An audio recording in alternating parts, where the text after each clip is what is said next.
La méditation de ce 20 décembre est intitulée « L'honneur le plus grand de notre Sauveur ». Et si on lui demande « D'où viennent ces marques que tu as aux mains ?» Il répondra « C'est dans la maison de ceux qui m'aimaient que je les ai reçus ». Zacharie 13, 6. Puis je vis un nouveau ciel et une nouvelle terre, car le premier ciel et la première terre avaient disparu.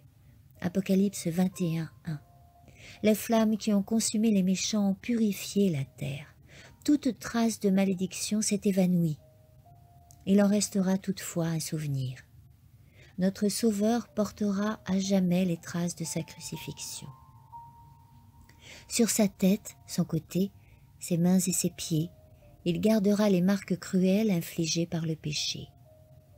Ses mains, ce côté percé d'où a jailli le flot cramoisi qui a réconcilié l'homme avec Dieu. Ses blessures, où réside sa force, voilà sa gloire.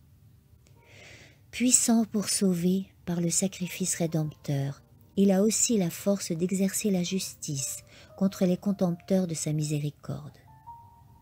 Mais ses plus hauts titres de gloire sont les marques de son humiliation. Pendant les siècles éternels, les sacrifices du calvaire raconteront sa louange et proclameront sa puissance. La croix du Christ sera la science et le chant des rachetés pendant les siècles éternels. En Jésus-Christ glorifié, ils contempleront Jésus-Christ crucifié. Jamais ils n'oublieront que celui dont la puissance a créé et soutient les mondes innombrables de l'immensité, que le bien-aimé de Dieu, que la majesté du ciel, que celui que les séraphins et les chérubins adorent avec délice, s'est humilié pour relever l'homme déchu, qu'il a porté la culpabilité et l'opprobre du péché sur la croix du calvaire, qu'il a vu se voiler la face de son Père, qu'il a senti son cœur se briser sous le malheur d'un monde perdu.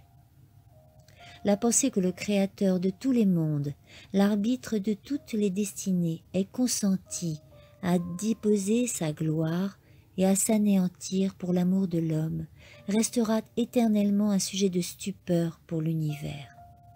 Chaque fois que les rachetés contempleront la gloire du Père sur le visage de leur Rédempteur, qu'ils penseront que son trône subsistera d'éternité en éternité et que son règne n'aura pas de fin, leur ravissement s'exprimera par le chant.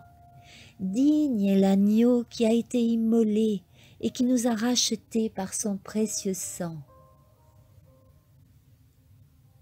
Amen.